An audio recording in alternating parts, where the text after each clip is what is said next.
Our lead story tonight is about the political war that has broken out over clashes during the Ram Navami procession in Bengal's Howrah. Fresh clashes were reported today. Currently, the situation is peaceful but tense. Riot control police were called out on both days.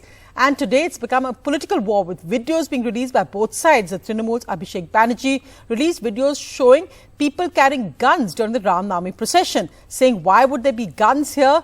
Meanwhile, the BJP has released videos showing stone pelting at the Ram Navami procession. The Home Minister Amit Shah has also spoken to the Bengal governor, who says he will be visiting this area. Also, the BJP has filed a petition in the Calcutta High Court. An all-out political war in Bengal between the BJP and the ruling TMC, with both parties blaming each other for this communal violence in Howrah on Ram Navami that spilled over to the second day today. This video from Thursday was tweeted by TMC National General Secretary Mamata Banerjee and appears to show a man part of the Ram Navami procession brandishing a gun. An attempt to create communal tension deliberately, the TMC has alleged. This video was shared by the BJP and appears to show stones being pelted on the Ram Navami procession. Footage সামনে বেরিয়ে আসছে যে বন্দুক নিয়ে কোমরে পিস্তল ঝুলিয়ে রামনবমীর মিছিল, তরোয়াল নিয়ে রামনবমীর মিছিল। Only to save her vote bank, she is doing this type of unethical, unhealthy job in West Bengal. Bengal का माइनॉरिटी वोट ने ममता जी से खिचक रहा था। अभी जो कर रहा है आपने जो वोट बैंक, वो वोट बैंक को ठीक रखने के लिए हमारी जो पीसफुल जनता है उसके ऊपर ये क्षति ला रहा है। More than 24 hours after the violence started, a big unanswered question: how did it all start, and why did the violence go out of hand? Police sources say the Ram Navami procession started very late, way beyond the time the police had suggested in a set of guidelines sent to the organizers. They also say no permission was given, and in fact clarification was sought on the route of the procession as there were concerns about sensitivity. Police sources say the procession began at around 4 p.m. on Thursday in Howrah, and as it reached a sensitive area in the town, fruit carts were overturned and set on fire. It's not clear by whom. At 5:30 p.m., the first videos of the violence started emerging. This video shows fires burning on the road. This video from around 6 p.m. on Thursday shows the police trying to restore order, even as tensions simmered. By Friday morning, a heavy police contingent was out in the area, but violence broke out again. This time, stone pelting started after Friday prayers had ended and was brought under control only several hours later with prohibitory orders. Home Minister Amit Shah spoke to Bengal Governor C.V. Ananda Bose. The BJP is moving the High Court demanding an NIA probe. While the situation on the ground may become better soon, a political war over it looks only likely to escalate. With Saurav Gupta, G.D. Shankar and Anirudh Tripathi, Bureau Report, NDTV. So politics likely to escalate in West Bengal. But our big focus tonight is our special report from Indore, where 36 people have now died in the temple tragedy that took place yesterday on Ram Navami. In fact, the death toll climbed by almost double overnight. The stepwell roof at the Beleshwar Mahadev temple capsized, apparently because of the sheer weight of the crowd. But as Anurag Dwari shows in this investigation, the encroachments that happened here without any proper clearances is the main reason why there were no checks and balances in place.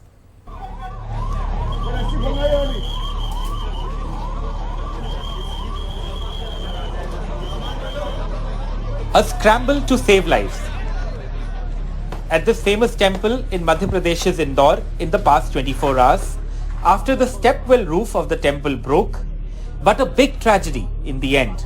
36 lives lost and many others injured. Around 50 to 55 devotees gathered at Shri Beleshwar Jhulelal Mahadev Mandir in Indore on Ram Navami to perform a havan, but they had no clue. On the ground beneath their feet hid a well, and all that stood between them and death was merely tiles on an iron grill. The tragedy has hit many families hard, with some losing more than one member. But could this massive disaster have been averted? These documents with NDTV clearly show the temple area that collapsed was an unauthorized construction, and that the Indore Municipal Corporation had marked the cover of the stepwell for demolition last year. But they had to back down after the temple trust warned them religious sentiments would be hurt.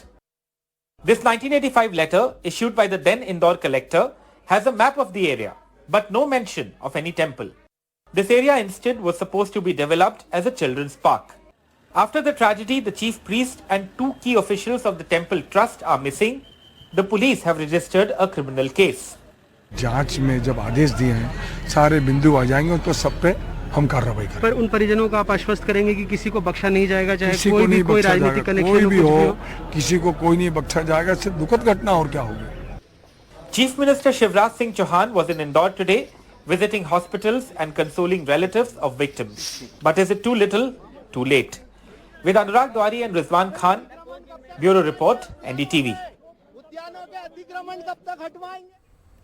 The tragic loss of 36 lives. One of the other big international headlines, and that's the indictment of former United States President Donald Trump. Now, he's the first ex-president to face criminal charges. This happened as the indictment came over claims that he paid hush money to an adult film star, Stormy Daniels, to cover up a fling they had.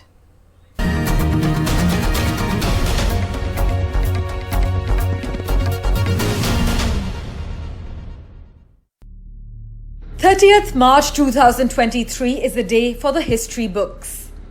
Donald Trump, the 45th President of the United States, is set to stand trial and, if convicted, could find himself behind bars for 4 years. It's all linked to an affair that Trump had with Stormy Daniels, a porn star who he met in 2006. Trump, who has denied having ever had sex with Daniels, has been convicted of arranging $130,000 hush money to keep Stormy silent about their tryst. Details of the payment, revealed by the Wall Street Journal in 2018 when he was president, form the basis of the charges against Trump. Trump, meanwhile, says he has been victimized. 11 million pages. And my tax returns on top of it, and they're a big return. It probably makes me the most innocent man in the history of our country. Friends of mine say that. Stormy Daniels celebrated the news, saying, "I have so many messages coming in that I cannot respond. Also, I don't want to spill my champagne." While the law is clear, the politics are murky. A criminal charge or even conviction does not prevent someone running for the White House, and Trump is currently leading in opinion polls for the 2024 Republican presidential primary. Even his primary rival in the Republican Party, Ron DeSantis, backs him. Trump is now expected to surrender on Tuesday to the Manhattan District Attorney to be fingerprinted and photographed for a mugshot, something guaranteed to delight his many opponents, outrage his fans, and divide the United States. Meanwhile, for Democrats, Trump's indictment is a huge political victory. What's happened today is about a 9.9 on a Richter scale, 10 when it comes to political earthquakes. With this conviction, Trump adds to his legacy of being the most controversial president in American history. He's the first president to be impeached twice, the first president accused of inciting an insurrection, and now the first to be indicted. In the pre-Trump universe, an indictment over a hush money payment to a porn star would have been career-ending. Candidates have withdrawn from election races for much less. But since 2016, Trump has been a political judo master, turning the weight of opponents and allegations against them to his own advantage. The bigger the crime, the louder he airs grievances, and the more he plays the victim. And so far, the Republican Party has been mostly willing to indulge him. Parmeshwar Bava for NDTV. And the first reaction coming in from US President Joe Biden is no comment. Are you worried this will further divide our country, the indictment? I have no comment on that. Mr. President. Possible protest in the wake of the indictment? No, I'm not going to talk about Trump's indictment. Against Trump, are politically motivated. I have no comment on Trump. Well, let's get back to domestic news after that political earthquake in the United States. And remember, they also have a 2024 election. So let's see how this plays out.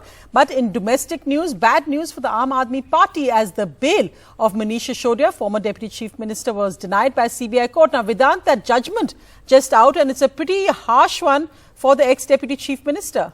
That's right, Sonia. Two important points were made by the Delhi court today. Let me quickly take you through that. First, of course, the Delhi court said that a cartel was formed to encourage monopoly for the sale as far as certain favored manufacturers and liquor brands are concerned. So basically, the Delhi court said that this particular, what Manish Sisodia allegedly did went against the objectives, the very objectives of the policy. This is what the Delhi court said. And it went on to say that based on the evidence collected by the investigating agency so far, it seems like Manish Sisodia, quote unquote, is the architect of the conspiracy. This is what the Delhi court said. The other important point made by the Delhi court today was that around 80 to 90 crores as kickbacks was meant for Manish Sisodia, and around 20 to 30 crore of that particular kickback chunk went through, the aides such as Vijay Nair, etc., who have already been sort of pulled up by the investigating agency. But another important point, Sonia, is that even if he would have gotten bail today, as far as the CBI case is concerned, he would have continued to be in jail because he is in judicial custody, not only in the CBI case, but also for the ED's money laundering case in the alleged liquor policy case. And in fact, now the Aam Aadmi Party is saying that they're going to Delhi High Court with this. But of course, today at least bail denied. But let's see what the Delhi High Court says. Thanks, Vedant, for that update. But meanwhile, another bad day for the Delhi government, or the Delhi Chief Minister Arvind Kejriwal. Gujarat High Court has come down strongly on the Delhi Chief Minister. In fact, even fining him 25,000 rupees. Akhilesh, what really is this whole controversy over the Prime Minister's degree? Because the Gujarat High Court was pretty tough on the Delhi Chief Minister.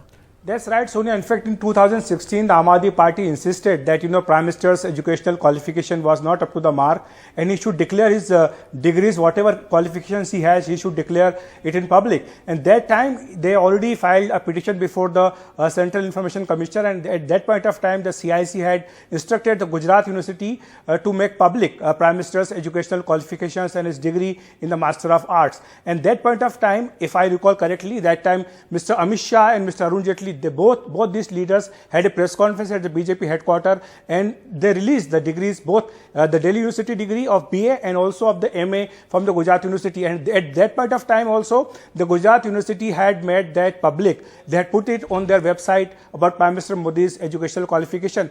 And the Gujarat University also challenged it before the Gujarat High Court, saying that it does not come under the purview of RTI Act because they have lakhs and lakhs of degrees, and it is not something which is in the public interest, and it's a matter of privacy. And after that, today the Gujarat High Court has made it very clear that despite the degrees being available in the public domain, why Mr. Kejriwal is insisting it for again and again, and he does not have the bona fide and his intention is not well placed, and that is why the Gujarat High Court, by setting aside the order of the CIC at that point of time, also imposed cost of 25,000 rupees on Mr. Arvind Kejriwal. But Mr. Kejriwal, however, has tweeted against this, so he hasn't made this point which the Gujarat High Court has said that there are motives for him going the RTI route with this information is public domain. But Mr. Kejriwal has also tweeted about this.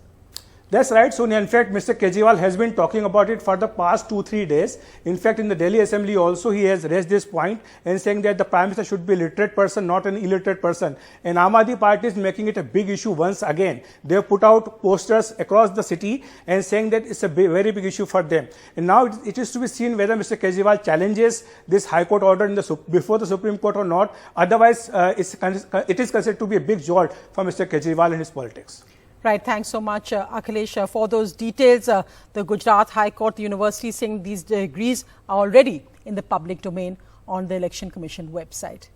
Moving to our special focus now from one of India's premier cultural institutions, Kalakshetra in Chennai, where 90 students have filed complaints alleging sexual harassment and misconduct by faculty.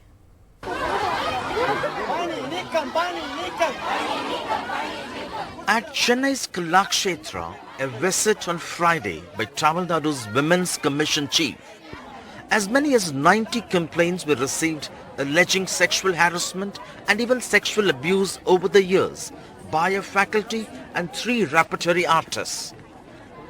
12 students, including survivors, reportedly narrated their nightmare on campus one-on-one, in person and online. Why can't you face the media or the students? This a day after the campus was shut down, even as student protests intensified. Wonderful guys. Thank you so much. Thank you so much. Thank you. I will prepare a statement and give it to the government. Are these sexual harassment allegations? You can say what to say, that it is, there are some sexual abuse also has been happened. Students at the central government-funded renowned arts institution allege sexual misconduct, body shaming, verbal abuse and discrimination on the basis of color. They claim those who dared to defy or question had to pay a heavy price. Sexually, he asked me some favor. So I said no. In a letter to the Union Culture Ministry, students have sought replacement of the institute's director for alleged cover-up. அதனால அவங்க கிட்ட கொடுக்கிற அந்த ரெப்ரசன்டேஷனை அதுல நாங்க எங்க chairman board members எல்லாரும் தகுந்த நடவடிக்கைகள் எடுப்பாங்க நாங்க எல்லாரும் சேர்ந்து. Speaking for the first time on the controversy raging over the last few weeks, Chief Minister M.K. Stalin has said the guilty will be punished. ஆய்வாளர் தலைமையில் காவலர்கள் பாதுகாப்பிற்கு நிறுத்தப்பட்டிருக்கிறார்கள். அரசை பொறுத்தவரை இந்த விவகாரத்தில் உரிய விசாரணை மேற்கொள்ளப்பட்டு குற்றச்சாட்டு உறுதியானால் தவறு செய்தவர்கள் யாராக இருந்தாலும் அவர்கள் மீது உரிய சட்டரீதியான நடவடிக்கை. The alleged perpetrators have refrained from commenting, but students say one of them managed to be on Kalakshetra's internal complaints committee and shot down their complaints. But why did the NCW do a flip-flop on this issue? That's also being questioned. In Chennai, Sam Daniel, for NDTV. We hope there is a fair investigation into those allegations made by the students there. But let's just move across to business news. And Priyanshi, well, a good day for the markets on the last day of the financial year. Absolutely, Sonia. It was a great ending to the financial year. Markets, in fact, posted their best day since November 2022 with the single highest gain on one single day since November 2022. Markets gained over 1.6%. Sensex, in fact, closed at the highest since March 13th. Sensex gained 1,031 points and it ended at 58,991, while Nifty gained 279 points and ended at 17,360. The rupee also gained 16 paise and it ended at 82.18 against the US dollar. Now, Indian markets are following global cues as there are now less fears of a global banking turmoil after the Silicon Valley Bank was taken over.